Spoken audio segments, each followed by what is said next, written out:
ইসলামে বিশ্বাস করা হয় যে আল্লাহ মানুষকে সরাসরি সবসময় সংকেত না দিলেও অনেক সময় কিছু ইশারা বা সতর্কতা দিয়ে থাকেন, যা মানুষ বুঝলে বিপদ থেকে বাঁচতে পারে।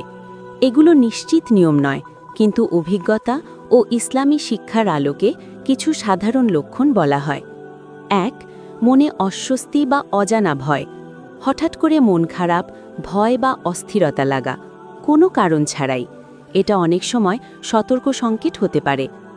২. ইবাদতে অলসতা বা দূরে সরে যাওয়া। যখন নামাজ, দোয়া বা ভালো কাজ থেকে মন সরে যায়, তখন সেটা আধ্যাত্মিকভাবে একটি সতর্ক বার্তা হতে পারে। ৩. বারবার একই ভুল করা। একই খারাপ কাজ বা সিদ্ধান্ত বারবার হওয়া, এটা ভবিষ্যতের সমস্যার ইঙ্গিত হতে পারে। ৪.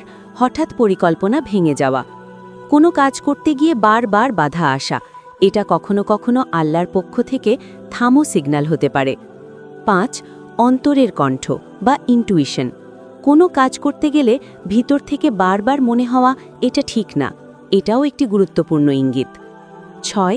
খারাপ মানুষের সাথে বেশি মিশে যাওয়া। হঠাৎ করে খারাপ সঙ্গের দিকে ঝুঁকে পড়া, যা মানুষকে বিপদের দিকে নিয়ে যেতে পারে। ৭. অদ্ভুত স্বপ্ন দেখা। কিছু স্বপ্ন মানুষকে সতর্ক করতে পারে, বিশেষ করে বারবার একই ধরনের খারাপ স্বপ্ন। কি করা উচিত?